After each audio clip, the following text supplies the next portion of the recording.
Om Swastiastu. Perkenalkan, nama saya Ketut Budha Rimbawa dengan NIM 21050310002 dari program studi D4 Teknologi Rekayasa Sistem Elektronika, jurusan Teknologi Industri, Fakultas Teknik dan Kejuruan, Universitas Pendidikan Ganesha. Pada video kali ini, saya akan mengerjakan tugas dari perbaikan dan perawatan pendingin, yaitu menjelaskan sistem mekanik dan elektronika pada AC split. Untuk lebih jelasnya, langsung saja simak videonya.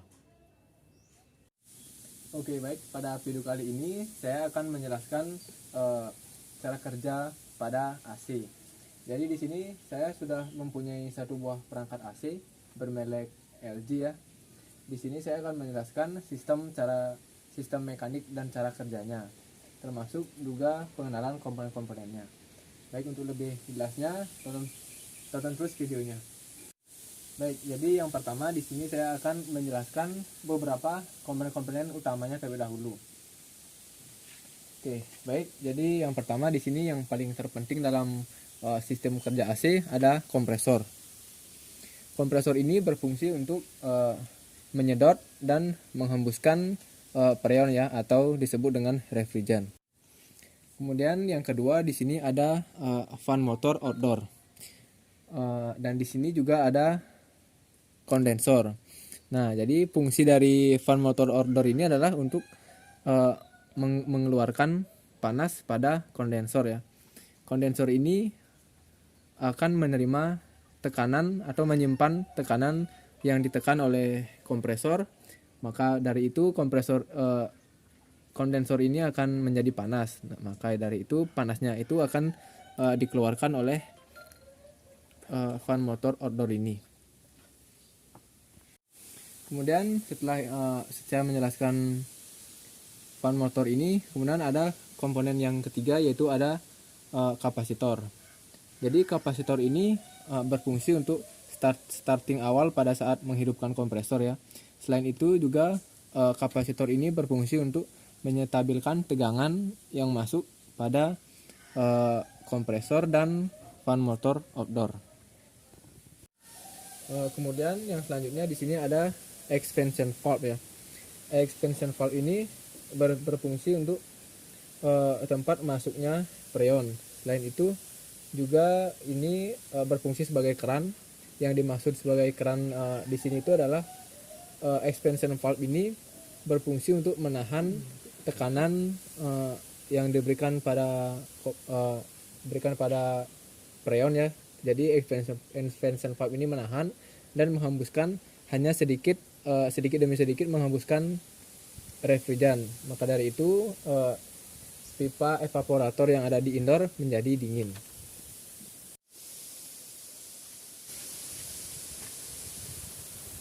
Kemudian setelah menjelaskan komponen-komponen yang ada di outdoor tadi, di sini saya akan menjelaskan juga komponen-komponen pendukung pada indoor. Jadi komponen utama pada indoor ini perangkat ini ya. Jadi perangkat ini disebut dengan evaporator.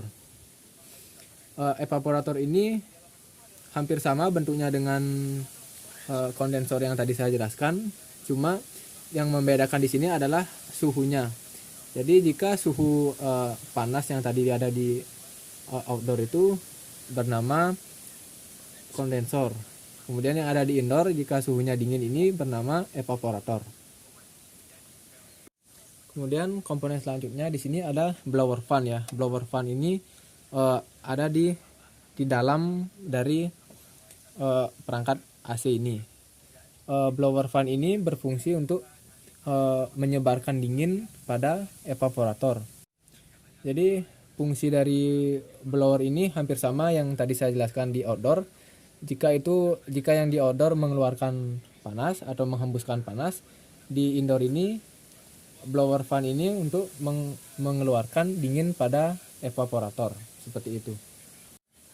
Kemudian di sini juga ada modul AC. Jadi modul AC ini adalah modul AC LG. Modul ini adalah sebagai otak dari perangkat AC ini. Kemudian di sini ada dua buah sensor suhu ya. Yang pertama di sini ada sensor suhu pada evaporator. yaitu untuk pendeteksi dingin pada evaporator. Yang kedua, sensor suhunya ada di sini. Ini adalah sensor suhu untuk ruangan. Baik, jadi itu merupakan pengenalan komponen yang ada pada perangkat AC ini. Setelah ini saya akan menjelaskan cara kerja pada perangkat AC ini. Jadi yang pertama saya mulai jelaskan dari kompresor ini dulu ya. Jadi kompresor ini untuk menekan dan menghembuskan cairan refrigeran. Yang kecil ini untuk menyedot freon, dan yang besar ini untuk menghembuskan freon ya.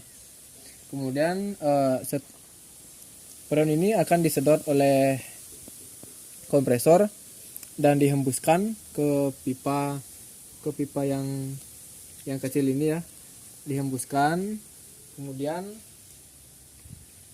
ya seperti itu. Kemudian freonnya ini akan masuk ke evaporator.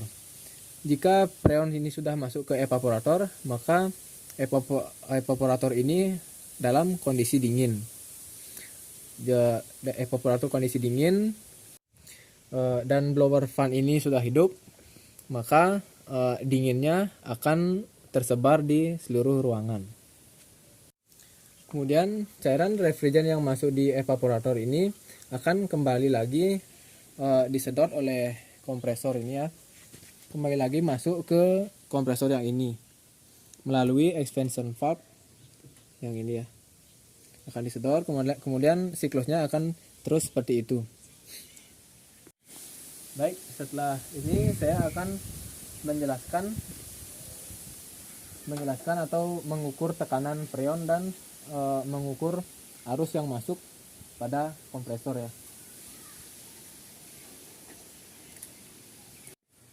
Baik, jadi di sini saya sudah memasang manifold ya. Dari awal saya sudah memasang manifold, dan sekarang saya akan menghidupkan perangkat AC ini.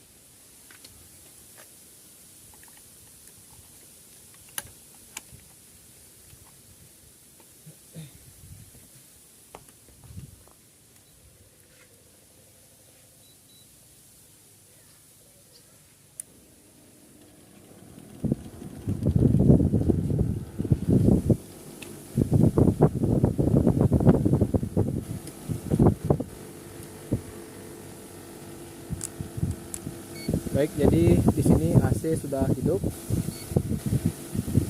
dan saya akan memasangkan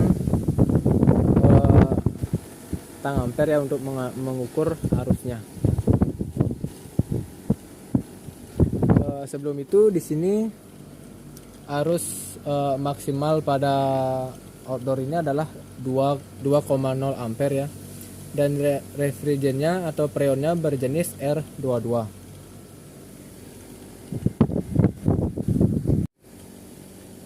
Dan di sini terlihat arusnya sebesar 1,90 ya, dan ini akan terus naik ampernya karena untuk mengejar dingin di ruangan.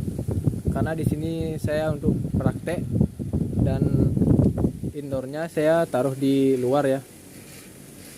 Karena itu ampernya ini akan terus naik untuk mengejar dingin ruangan.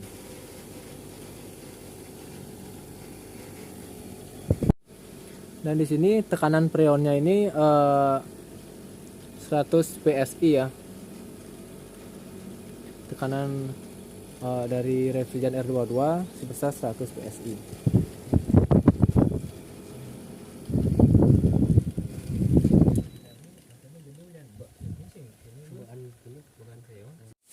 Baik, jadi itu merupakan penjelasan saya mengenai cara kerja dan menjelaskan komponen-komponen pada AC. Semoga videonya mudah dimengerti. Terima kasih.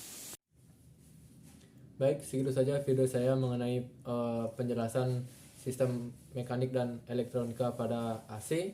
Jika ada salah kata dalam penjelasan, saya mohon maaf, dan saya akhiri dengan Parma Santi. Om Santi Santi Santi Om.